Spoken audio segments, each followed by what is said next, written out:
العاملين بمركز التنبؤ بمديرية الأرصاد الجوية.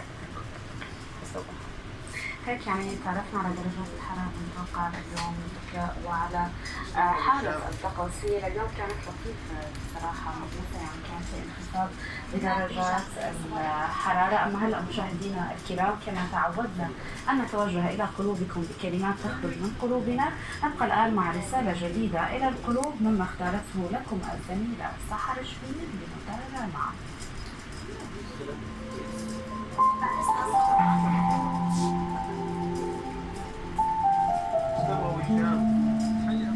عم ابو احمد لا طالعني انا.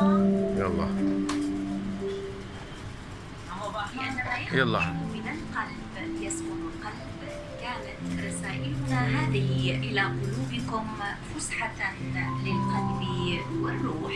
وفي رسائلنا إلى قلوبكم هذا الصباح جمعنا لكم بعض أقوال الفلاسفة والحكماء حول مواضيع حياتية تهمنا جميعا. إن نقطة التحول في حياتي كانت يوم أغلقت التلفاز وأجبرتني على القراءة.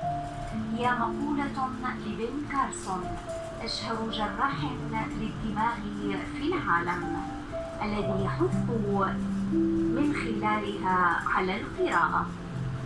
من عمل بيده فهو عامل، ومن عمل